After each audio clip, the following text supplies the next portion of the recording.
Ready for my close-up, Mr. DeMille? That's right, right? I don't know, doesn't matter.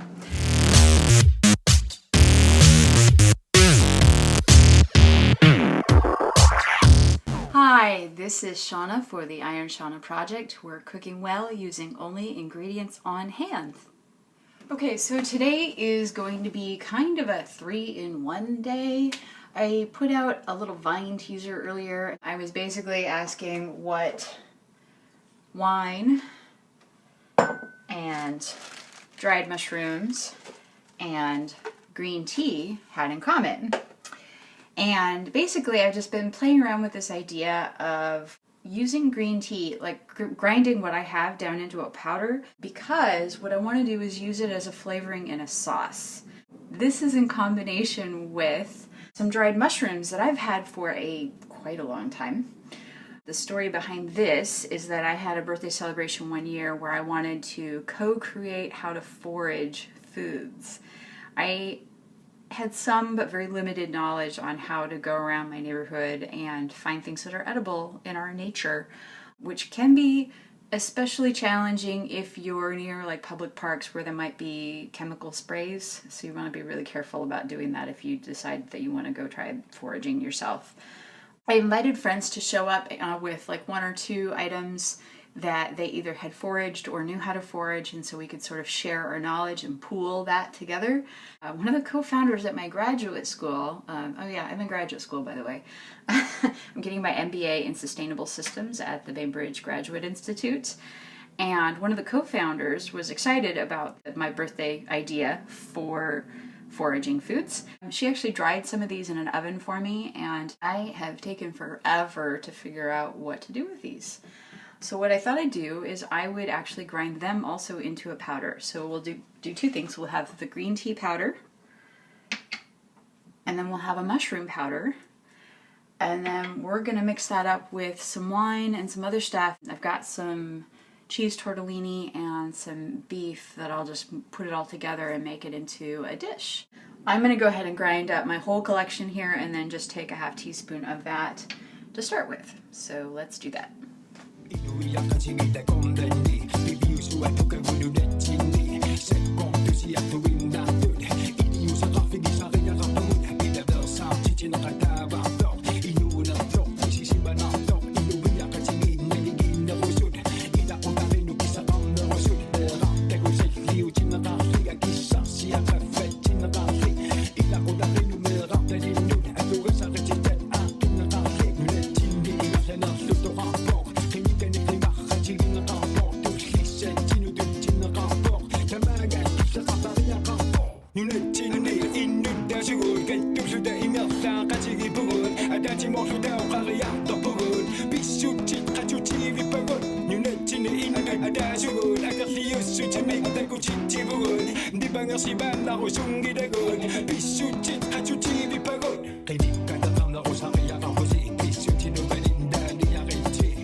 I'm going to go ahead and make all of my mushrooms into powder, mostly because I'm not a fan of the texture of mushroom. However, I do like the flavor of mushrooms. So this way I get kind of what I want.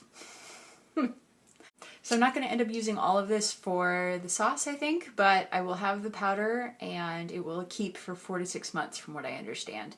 I'm going to basically make this into a powder first. I'm going to put in a little bit of salt and pepper, and I don't have cornstarch, which is an optional agent for keeping it from caking. What I can do is substitute all-purpose flour, and it's a 2-to-1 ratio.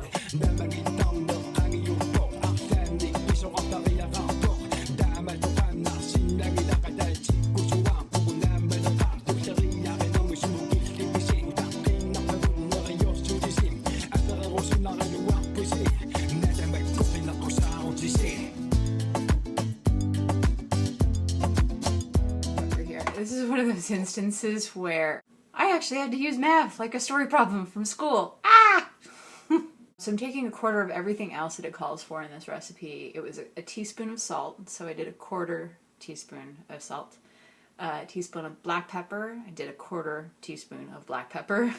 We're going to skip the cayenne because I don't have any on hand. So then for the cornstarch, it would be 2 teaspoons of cornstarch. So a quarter of 2 teaspoons of cornstarch would be half a teaspoon, right? And if it's a 2-to-1 ratio flour to cornstarch, that brings me back up to a teaspoon of flour. Are you with me? So I'm going to put a teaspoon of flour in now.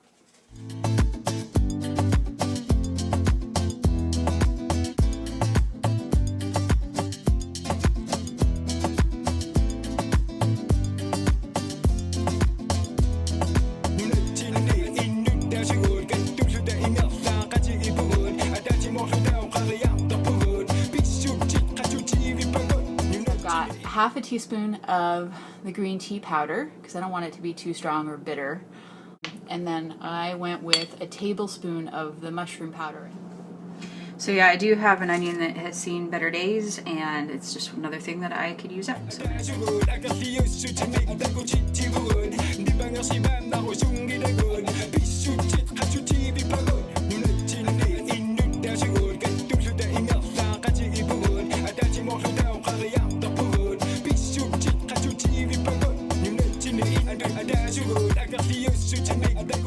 So we have the onions in the pan.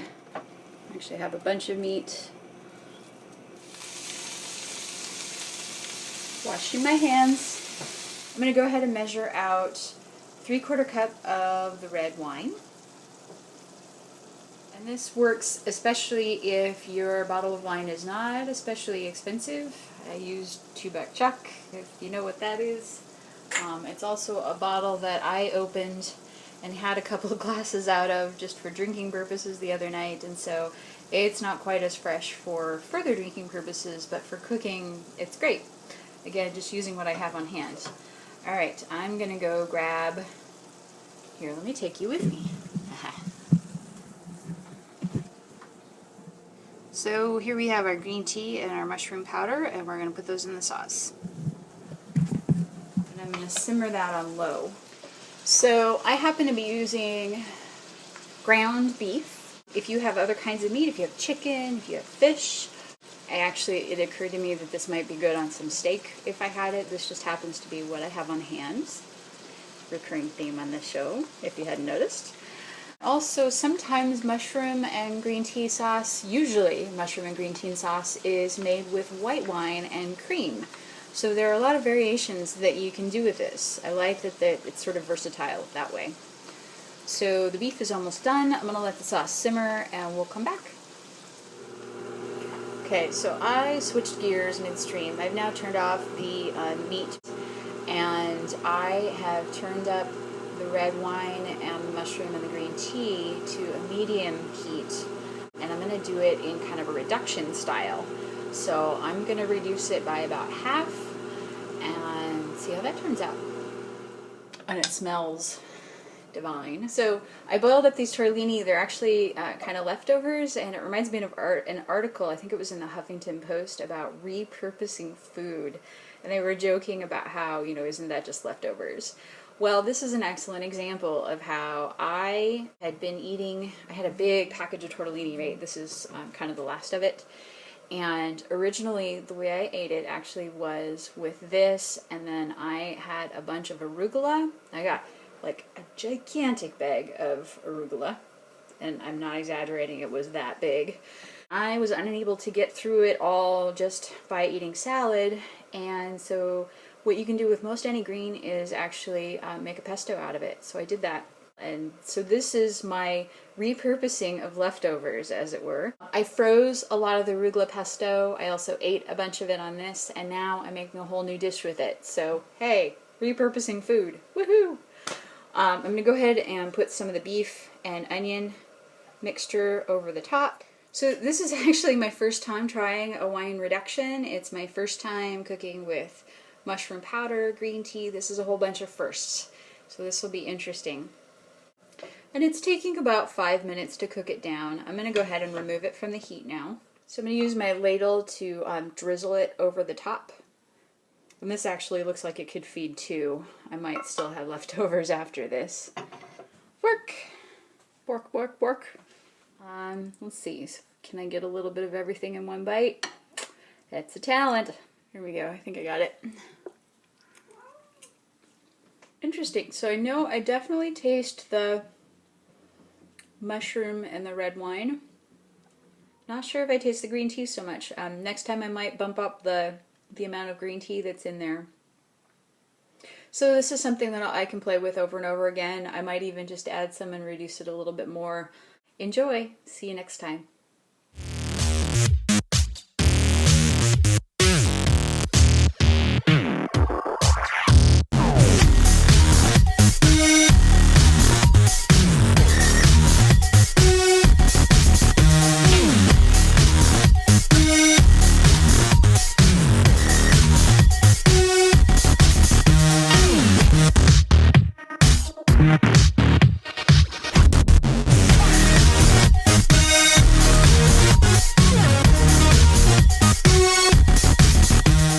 Here's the joke, maybe.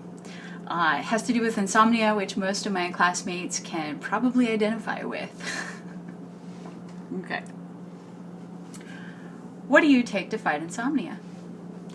A good glass of red wine. Does it work? No, but it keeps me happy while I wait to fall asleep.